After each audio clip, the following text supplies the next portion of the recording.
Hey folks, Country Prepper here. I got two knives to review for you today. This one has been a long time coming.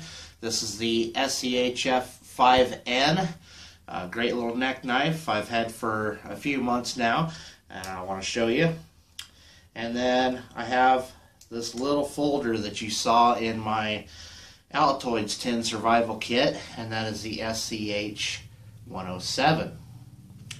Both great little knives, and especially at their price point. So let's zoom in. I'll take the paracord off of this handle so you can see it, see what it looks like when you actually order it, and we'll get started. Alright, so there's a little closer look for you. This is the Schrade SCH107. Nice little folding knife. Overall length opened is 6 inches. Blade length is 2.5. The thickness is 0.07, so nice thin blade. It's got looks to me like a hollow grind, and drop point blade. The handle length is 3.5 inches, and this is the knife that you saw in my Altoids tin survival kit. It fits perfectly in an Altoids tin. That's how small it is. So I wear a large size glove, but it fits in my hand fairly decent for such a small knife. Liner lock. Let's see how the centering is. That actually looks really good. You can usually pick these up somewhere around $11 on average. Another thing I ought to tell you, the handle thickness is 0.43. G10 handle scales weighs 2.1 ounces. So very lightweight. The blade steel is 9CR14 MOV, which is rather high carbon stainless steel. So, bead blast finish on the blade. I think it's a great little knife. I've been carrying it for a couple of weeks and I haven't had any trouble with it at all. I haven't had to resharpen it. It's holding the edge very well. Let me show you just real quick just how easy this cuts cardboard, stuff like that. So, yeah, I'm pretty impressed by the finish on, or by the edge on that little blade. So, move on to my little neck knife. This review has been coming for a long time, and I'm not really sure why I never got to it. It's a small knife, it's a inexpensive knife, and I mean there's a lot of neck knives out on the market. I think what really held me back is that right there. I'm just not a fan of that bottle opener on the blade, and I'll show you why here. It kind of, for the size of my hands, and like I said earlier, I have, I wear a large size glove, but it fits halfway on my third finger, and then the fourth finger is up in the bottle opener.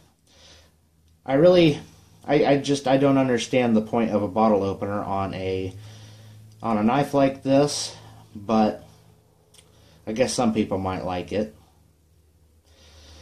So anyhow, to throw a few specs at you, the overall length is 6.625, 6 5/8.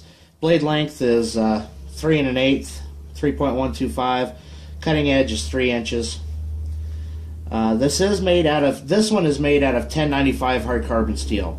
You got to watch which one you buy, because they also come in 7CR17 MOV, which it's a very decent stainless. It is a Chinese stainless, and I have a couple of knives in that steel, and they're not bad. They're not bad at all, but I definitely prefer the 1095. It's got a drop point blade on it. Nice black finish.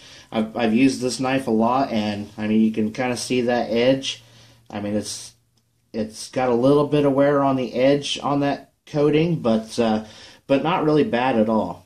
This weighs in at 1.8 ounces.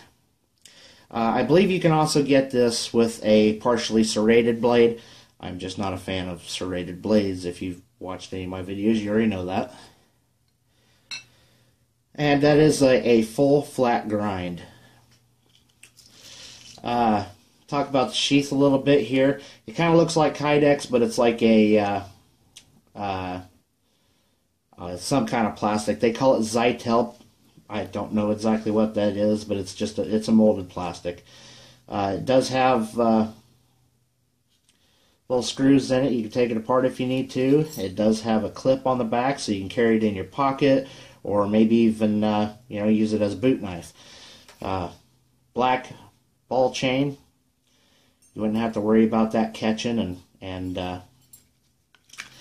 yanking your head off if you should happen to get it caught and fall down. So let's do a little cardboard test on that one and see how that edge is holding up.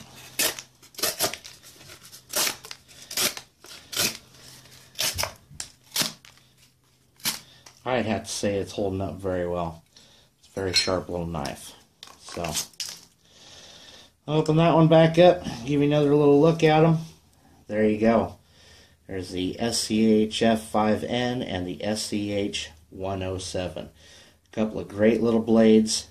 This one goes on average about $14, and I think I already said, but this one goes on average about $11. eBay or Amazon. They're about the same price. So there you go. Alright, so there you go. One thing I forgot to show you when I was all zoomed up is all those holes in there. This last one is big enough to get a piece of 550 paracord through.